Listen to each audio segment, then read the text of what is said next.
आराम हुन्छ परमेश्वरलाई महिना भइयोस्। हामी पुरा भजन गाउँदैछौँ।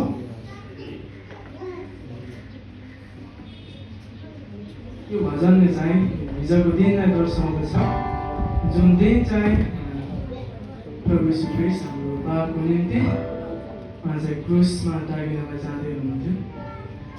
त्यो दिनलाई हामी स्मरण गर्दैछौँ। यो गीतले त्यो दिनलाई चाहिँ स्मरण गर्न मद्दत गर्छ। र म यो भन्न चाहन्छु कि उहाँ जन्मनु भएको र उहाँ मर्नु भएको दिन चाहिँ हामी क्रिसमसमा र गुड फ्राइडे मात्र होइन, प्रत्येक दिन हामी के गर्नुपर्छ त स्मरण गरिरहनुपर्छ। किनभने जुन दिन हामी देख्छौँ त्यो दिन उहाँले हामीलाई सृष्टि गरेर दिनुभएको छ। आमेन।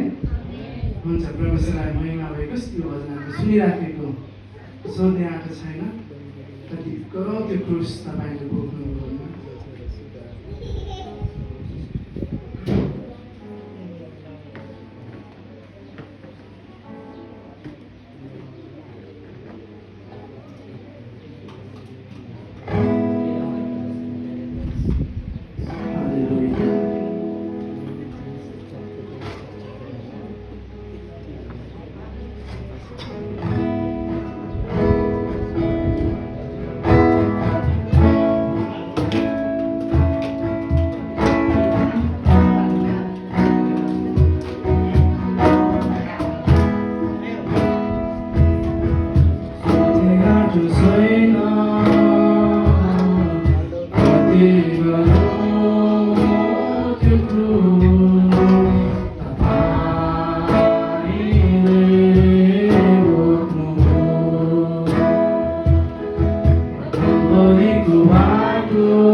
Suku,